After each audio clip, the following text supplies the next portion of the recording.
Someone said once that good communication is a bridge between confusion and clarity. In a world full of disinformation, clarity is something we all crave. Good evening, my name is Maja Mazurkiewicz, and welcome to the Anatomy of Disinformation. Russian narratives are winning over the internet. One of the ways to change that is to use strategic communication and to understand that today it's the algorithms that are picking what we believe in.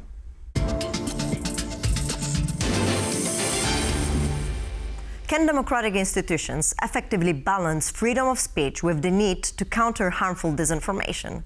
That would be the best question to ask if you believe freedom of speech is actually violated by efforts to counter disinformation.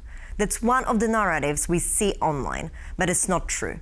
And we'll also talk about that with our first guest. Goran Buldioski, Senior Fellow, Hertie School. He supports the Office of the President in designing and developing new initiatives on democracy and conducts policy research on Eastern EU affairs, focusing on rule of law and EU policy. For over 19 years at the Open Society Foundations, Goran held key roles such as Program Director for Europe and Central Asia, Executive Director for Europe, Director of the OSF Berlin office, and Director of the Think Tank Fund. Speaker at the Europe Future Forum in Warsaw. Goran, welcome and thank you so much for joining us today. Thank you for having me.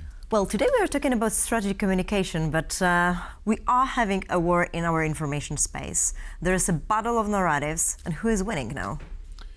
I mean, first of all, I like that you use the word war because that's really, especially the radical right, is taking no hostages here. Because when they win, they not only they try to win big, but then they want to take the entire power. I regrettably, as somebody who has really dedicated his own life and career for the European democracy, I have to say that the radical right and people with authoritarian tendencies have the upper hand today. And do you think that kind of liberals or the pro-democratic people understand that the war is already there or not? Well, I live in Berlin in Germany, and a lot of people who actually grew up with the sort of the peace narrative, and that's a good narrative, but the problem is that today how they can explain with that attitude to basically appease Russia. That's not possible. Many other Europeans are like that. It's not only the surveys as well, you see the conversation. I do think that actually quite a lot of European people do not want to take the responsibility that actually being democratic is a responsibility of being sometimes tough in difficult times, and war is one of those. Well, and you said about peace narrative, right? But Russia is actually exploiting this one as well. Looking at what is happening in Moldova, for example, or Georgia, on that matter, and also discussions Putin with Trump, there is kind of a notion that Russia really wants peace, but is doing something different. I mean, look, there are other experts that can speak more about that, but we see where the situation is. Peace is nowhere to be found. Actually, we just witness every single day. I mean, we're having this conversation here in Warsaw, in Poland, and we just saw the latest disruption with the drone incursion on your territory. And that's like one out of many, and the sabotages and whatnot. We already have that documented. What we don't have in Europe is actually the preparedness at the people's level. And why I'm saying this, because often you think, okay, here's the acknowledgement that we need more money, here's that we need more guns or more, and then here's what we need, a political will. But all political will, even if you find, then the population have to be with you. And I think most of the pro-democracy liberal parties are still into explaining narrative or how can we get the people on our side, while actually the business of communication, the way how people accept messages is very different. And I think a lot of very good politicians have not come to terms with that. So how they can take over the narrative? I mean, I would say, first of all, create your own narrative. And you have to be authentic. Now, of course, that's easier said than done, because if you speak a very simple, almost semi-fabricated line of communication strategy, as most of the radical right populists do, that's easier. But also you have to be where you are. And it's not only about explaining, you have to be where, as well, people are. And there are certain things that we have to acknowledge. They've been successful in the past 20 years, but also there are certain things where Europe could have done under the leadership of pro-democracy forces better. I mean, to mention one example among many, inequality, wealth inequality. In eastern part of the continent also income inequality has not improved, actually has decreased. So there have been relative winners and losers. And I think that not only that has to be acknowledged, but one has to see what policies can remedy that. And with the strategic communication, because that's what we are talking about today mostly, you need to kind of bring it and actually say what you just said, that there are mistakes and we need to win them over? Now, this is, actually, I think that's part of the analysis. I don't think that acknowledging mistakes in most of democratic terrains today will work, because actually that will be not only considered as a weakness, but that will be used by the opponents. I used to work with a lot of civil society organizations, think tanks, advocacy organizations, and 10 years ago you could really have a debate and maybe criticize, and that would have been taken well. But now if you criticize publicly, that will be taken by the opponents of the pro-democracy politicians and be used and abused. So actually the debate has to happen behind closed doors. The strategic communication now should be more about basically a narrative or a vision or a goal that is positive and people will believe in that more than the alternative.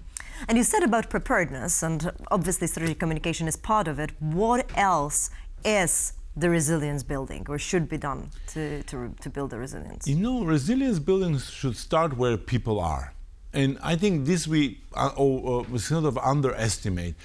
Here it's easy to explain to people, look, Russia is a threat because you have the drones, you have the border, you have many things. But when you're in Berlin, as I am, it's more difficult, though it's a 5-minute ride of a rocket from Kaliningrad to Berlin, or if you're in France or Spain. I think one has to start. Preparedness is not only about war. Preparedness is as well about all disasters, be that floods, fires. Preparedness is also about sense of community. Actually, in essence, preparedness is a very democratic thing when the community gets organized in order to protect itself from potential harm. And I think when we look at that, probably each and every country, in some places, some bigger places, maybe in even smaller units, have to find their own mix of what constitutes preparedness and work to that. And then all together at European level, we only coordinate rather than prescribe. And one of the main goals of Russia in terms of influence operations is to polarize the society and the societies in the countries itself. So you said about community. Where are we in terms of building the community? Absolutely. Polarization has been really potent tool, not only in the hands of Russia, but also in the hands of a lot of copycats of authoritarian politicians across Europe, where basically they've taken some of those approaches and they've used them because this is their winning formula. And I think it's building back coherent societies is a very, very tall task. I am a bit, more radical in the sense that I believe that first it starts at the ballot boxes, and those who are pro-democratic forces will have to win the ballot boxes within their own ethical and legal limitations, and then actually they have to show much bigger courage once when they're in the office, because there is too much on the calculus and often on satisfaction of the population. I understand in the business of politics you have to be, because otherwise you won't be there where you are.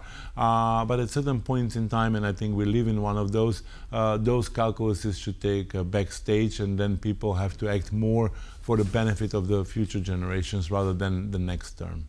Right, so the last question. We are at the very peculiar moment. What are the 3 things that you think should be done right now? First of all, I believe that there should be not only much bigger solidarity, there should be much bigger help among the pro-democratic politicians in Europe, where they help each other actively to win elections where there is a big contestation. To give you an example, there are countries where, like Hungary, where there is a battle there for a more pro-democracy or an authoritarian outcome. And I think that the rest of Europe should not just watch, should work together towards this goal. The other thing is that we spoke about the manipulation. The manipulation is largely facilitated by the digital space, and there are no easy solutions there. And I think it's Europe will have to decide on tough things. For example, Prime Minister Sanchez in Spain has taken one of the big recommendations saying like, oh, we have to have identification on internet because then we will eliminate the bots and AIs and whatnot. That will be such a radical step. I'm not sure that it's a good or bad, but I have to say that steps like this have to really be done. And then the third is, as much as I'm a great believer in the European story, and I believe that without that we will be much, much worse as a continent, at the moment the current politics is to do things nationally and then to coordinate and maybe join forces more at the intergovernmental level rather than have a prescription from the center and then implement it as a blueprint. So that will be my 3 advices. Thank you so much, Goran. Thank you for having me. Thank you. Fake news spread quickly across Europe, challenging trust and dividing communities. With new technologies amplifying their reach, the stakes for democracy have never been higher.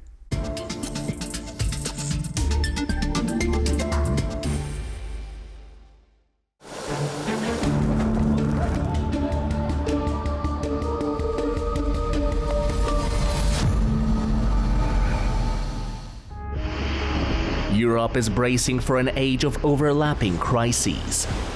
From climate-driven disasters to cyber attacks and even the threat of armed aggression. Those situations are fertile ground for hostile actors seeking to spread disinformation and chaos. The era of the peace dividend is long gone. The security architecture that we relied on can no longer be taken for granted.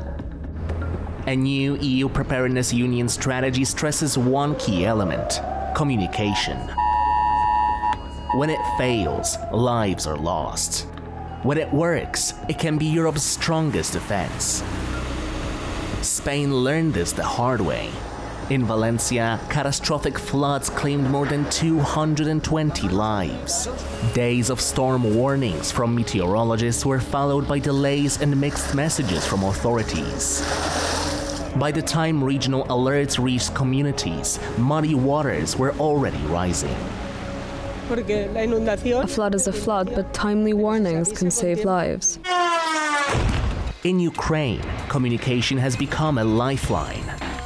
Under daily missile and drone strikes, the country operates one of the most advanced early warning systems in the world.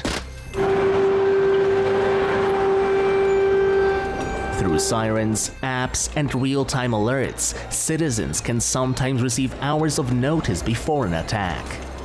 While not always precise, these warnings give people the critical seconds needed to survive.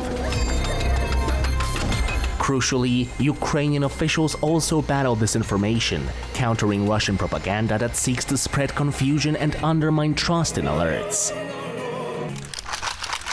Scandinavia is taking a different approach: proactive education. Sweden is distributing a national preparedness booklet, while Norway and Finland are urging citizens to store 3 days' worth of supplies and get involved in local defense groups. Their message: resilience depends not only on governments, but on informed, engaged citizens. Everything we see here is something that is recommended by the state, that everyone should have a preparedness to stay on their own for at least 10 days. In Poland, when floods struck, emergency crews acted quickly on the ground.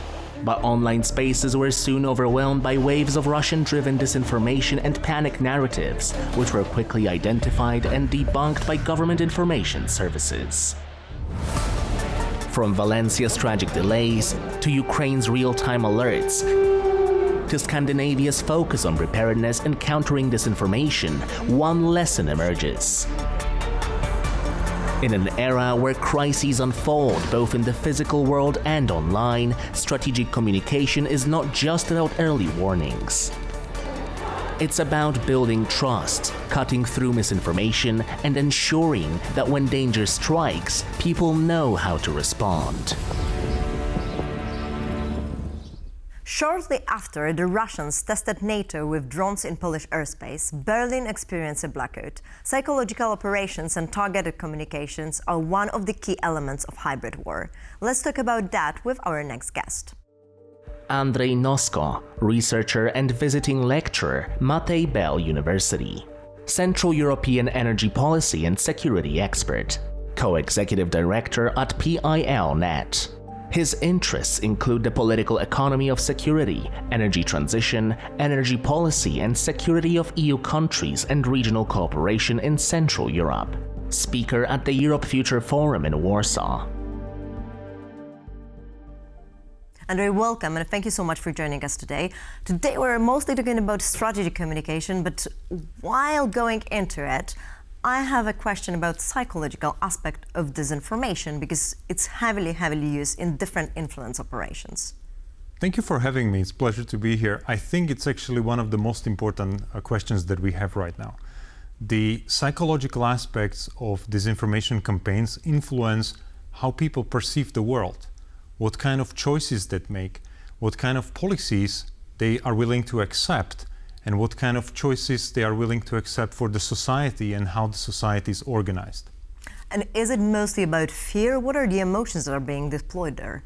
I think there's a lot of emotions that come together. There will definitely be aspects of fear. I think a very important aspect is feeling of uncertainty, feeling of losing the control over your life, over the course of the future. And these are they're understandable, these emotions. But people often, when they lose the control over their life, they might end up making the wrong choices, even for their own lives. And those emotions can be used in various narratives?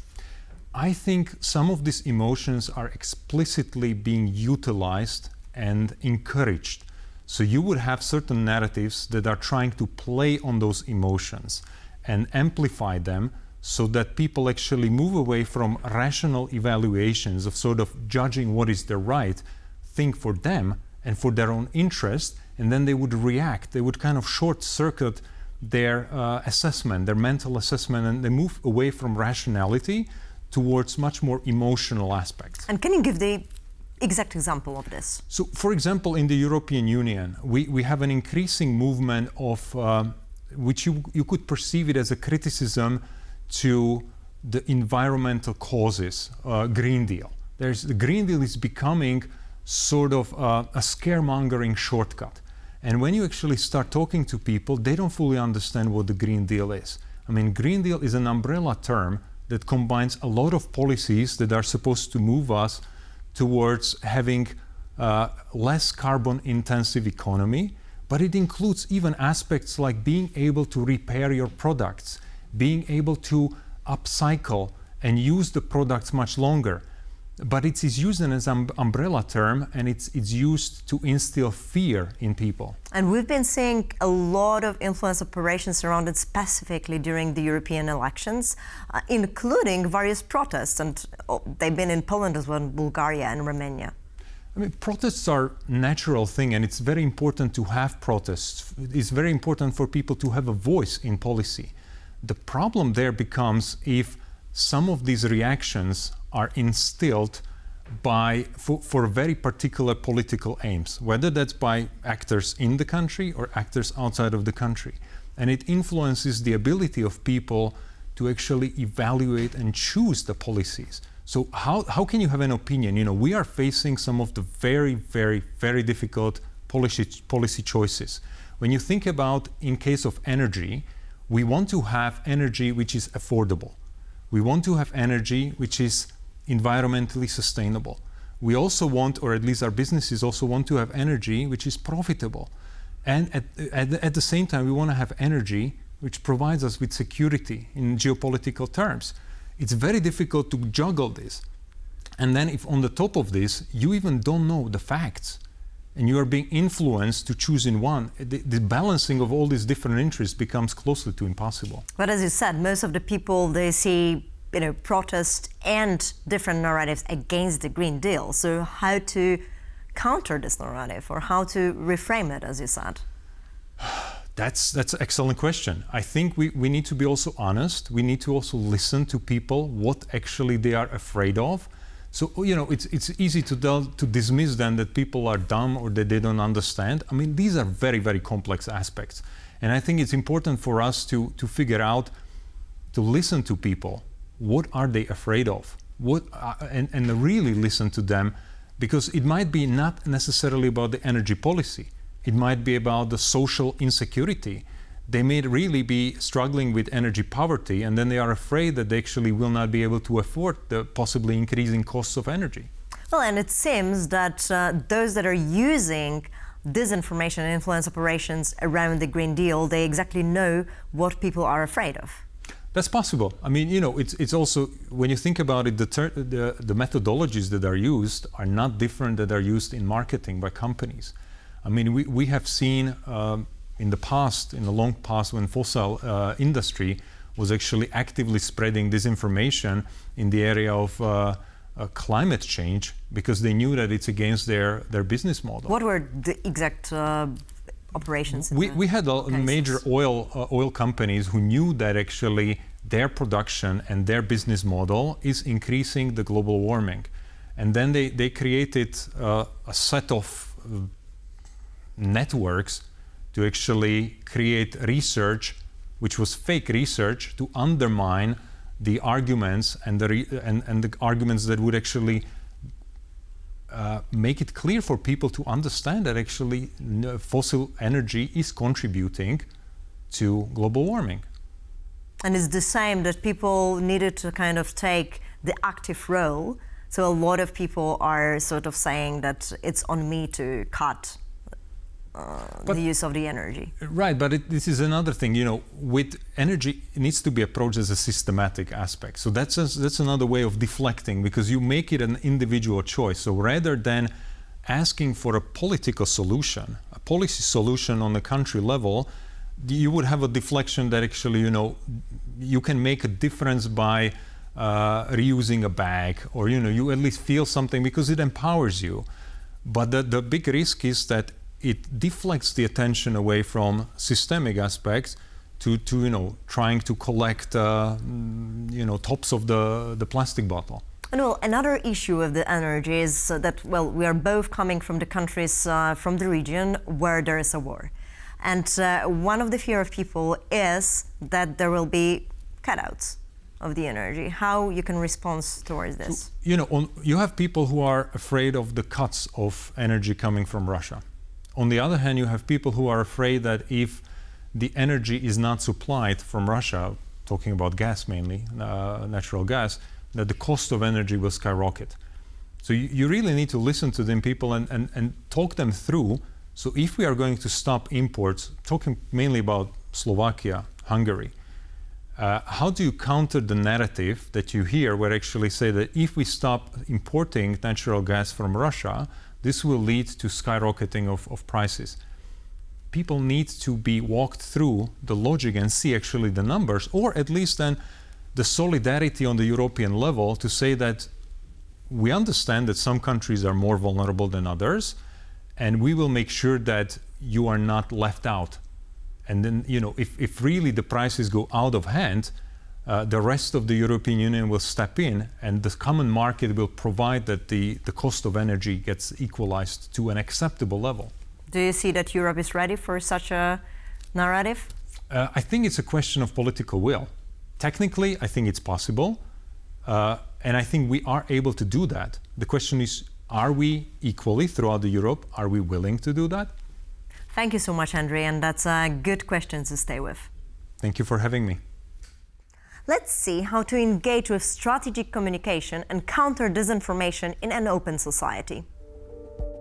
Use fact-checking tools. Trust ethical journalism instead of unverified social media accounts. Look beyond headlines. Take time to read the full story. Don't share information without verifying it. Report disinformation on social media platforms. Every day you can strengthen your resilience against disinformation and help build a more informed, open society.